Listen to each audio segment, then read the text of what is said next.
عائشہ فرماتی ہیں آپ علیہ الصلوۃ والسلام نے فرمایا جب کوئی تم میں سے کھانا کھانے لگے بسم اللہ پڑھیے۔ اللہ کے نبی اپنے بچوں کو یہ سکھایا کرتے تھے۔ عمر ابن ابی سلمہ، یہ حضرت ابو سلمہ کے ساتھ جب نکاح ہوا ام سلمہ کے، یہ بچہ بھی ساتھ آیا، بیوہ تھی، یہ بچہ بھی ساتھ آیا۔ تو ایک دن یہ بچہ آپ کے ساتھ دسترخوان میں بیٹھے ہوئے تھے، اور یہ بچے ہوتے ہیں، اللہ کے نبی کی تعلیم تربیت، جلدی سے دسترخوان پہ ہاتھ بڑھایا اور شروع ہو گئے۔ اللہ کے نبی صلی اللہ علیہ وسلم نے فرمایا سم اللہ، بیٹے بسم اللہ، اور پھر فرمایا کل بھی یمینی، بیٹے دائیں ہاتھ سے کھاؤ۔ پھر فرمایا وَكُلْ مِمَّا یعنی، بیٹے اپنے سامنے سے کھاؤ۔ سبحان اللہ۔ اب اتنے بڑے آدمی، امام الانبیاء، سید الرسل، اللہ کے بعد کوئی ہستی ہے، لیکن دیکھیں تعلیم کیا دے رہے ہیں بچوں کو، اور امت کو یہ سبق دکھائے تم نے یہ چیزیں اپنے بچپن میں یہ سکھانی ہے۔ تصور نہ ہو مسلمان بچہ کھانا کھائے اور بسم اللہ نہ پڑھے، یہی تو پہچان ہے مسلمان اور کافر کے بچے میں۔ مسلمان اللہ کا نام لے کے کھاتا ہے، کافر ہے جانوروں کی طرح کھاتا ہے، وہ چلتے پھرتے کھاتا ہے، مسلمان نبی کے سنت کے مطابق بیٹھ کے کھاتا ہے۔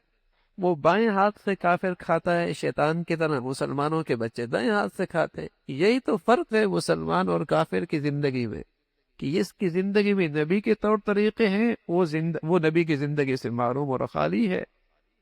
تو رسول اللہ صلی اللہ علیہ وسلم فرمائے بیٹے سم اللہ، بسم اللہ پڑھو، اللہ کا نام لو، اور کل بیمینی، دائیں ہاتھ سے کھاؤ، دائیں ہاتھ سے کھاؤ۔ اب تو فیشن ہوتا نا کہ کانٹا دائیں ہاتھ سے پکڑتے ہیں، کھاتے بائیں ہاتھ سے، کھاتے بائیں ہاتھ سے۔ حالانکہ وہی کانٹا بائیں ہاتھ میں بھی پکڑ سکتے ہیں، دائیں ہاتھ سے بھی کھا سکتے۔ تو سیدھے ہاتھ سے کھانا یہ مسلمانوں کا شعار ہے، یہ بسم اللہ کہہ کے پڑھنا یہ مسلمانوں کا طرز عمل ہے۔ مسلمان کافر کی زندگی سے ہر لحاظ سے مختلف ہے، کوئی چیز اس کی کافر کے ساتھ نہیں میل کھاتی، اور اللہ کے نبی کو غیرت آتی ہے کہ مسلمان کوئی کام ایسا کرے جو کافروں کی طرح ہے۔ جب آپ علیہ الصلوۃ والسلام مدینہ تشریف لائے تو آپ کو پتہ چلا کہ 10 محرم کو یہودی روزہ رکھتے ہیں، اور یہودی روزہ رکھتے ہیں، وہ کہتے ہیں کہ اس دن موسیٰ علیہ الصلوۃ والسلام کو فرعونیوں سے نجات ملی، تو ہم اس خوشی میں اور حضرت موسیٰ سے محبت کے اظہار میں وہ روزہ رکھتے ہیں۔ آپ علیہ الصلوۃ والسلام نے فرمایا اچھا یہودی مدینہ والے 10 کو روزہ رکھتے ہیں، تو مسلمانوں سے کہا اگر میں آئندہ سال رہا تو ہم 10 کو صرف نہیں رکھیں گے، ہم 9 کو بھی رکھیں گے، 10 کو بھی رکھیں گے، اور کوئی اگر 10 کو 9 کو نہ رکھ سکے تو 11 کو رکھ لے۔ عبادت ہے، روزہ ہے، لیکن آپ کی غیرت اس کو گوارا نہیں کرتی کہ مسلمان قوم کا کوئی عمل غیروں کے ساتھ میل کھائے۔ فرمایا ہمارا عمل ان سے ممتاز ہونا چاہیے، مختلف اور جدا ہونا چاہیے ان کے طرز عمل سے۔ آپ علیہ الصلوۃ والسلام نے فرمایا ہم 9 کو بھی رکھیں گے، 10 کو بھی رکھیں گے، اس لیے کہ ہم الگ قوم ہے۔ جب کسی قوم کی تہذیب مٹ جائے نا، اور کسی قوم کی یہ ظاہری زندگی ختم ہو جائے، اس قوم کا وجود بھی ختم ہو جاتا ہے۔ آج کفرستان میں جو مسلمان اس ظاہری زندگی کو بچا کے بیٹھے ہیں، ان کی اولادیں آج مسلمان ہیں، اور جن مسلمانوں نے اپنا یہ ظاہری زندگی اسلام کے چھوڑ دی ہے، آج ان کی اولادیں غیر مسلم ہو گئی۔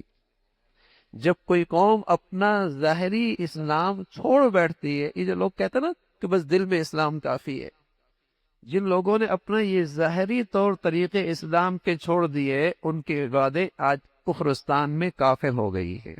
اور جو مسلمان چاہے وہ انگلینڈ میں ہیں، آسٹریلیا میں ہیں، افریقہ میں ہیں، دنیا کے کسی خطے میں ہیں، اپنا ظاہری تشخص باقی رکھا ہوا ہے، الحمدللہ ان کے اولادیں آج بھی محفوظ ہیں، آج بھی اس کفرستان کے اندر بھی محفوظ ہیں، اس لیے کہ یہ ظاہری طور طریقے اندر کی حفاظت کا ذریعہ ہیں۔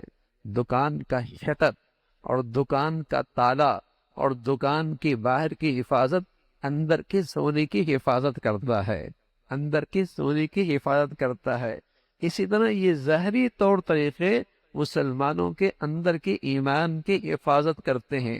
اگر پرندے کے پر کاٹ دیے جائیں، پرندے کے پر کاٹ دیے جائیں تو اس کا وجود خطرے میں آ جائے گا۔ کوئی کتا، کوئی بلی، کوئی گاڑی، کوئی موٹر سائیکل اسے کچل دے گی، کھا جائے گی، اس کی زندگی خطرے میں ہے۔ لیکن اگر اس کا ظاہر محفوظ ہے، کوئی خطرے کی چیز آئے گی وہ فضا میں اڑ جائے گا، وہ پرندہ فضا میں اڑ جائے گا۔ اسی طرح مسلمان ہے، جب اس کا ظاہر بھی اسلام میں ڈلا ہوتا ہے، کوئی چوہا، کوئی بلی آئے گی، یہ اڑ جائے گا اور اس کی پرواز بلند رہے گی، اس کی پرواز بلند رہ جائے گی۔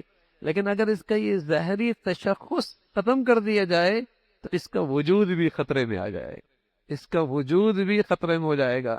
اس لیے پیغمبر علیہ الصلوۃ والسلام جو ہمیں زندگی دے کر گئے، اس کا تعلق ہمارے اندر سے بھی ہے، روح سے بھی ہے، ایمان سے بھی ہے، اور اس کا تعلق اس ظاہر سے بھی ہے کہ مسلمان اپنے لباس میں، اپنے پوشاک میں، اپنے کھانے میں، اپنے پینے میں، اپنے رہن میں، اپنے صحن میں، اپنے اٹھنے بیٹھنے میں، اپنے خوشی غمیوں میں یہ کافروں سے مختلف رہے، الگ رہے، یہ اپنی زندگی اختیار کرے تاکہ ہمیشہ اس کی پہچان اور اس کا تشخص باقی رہے۔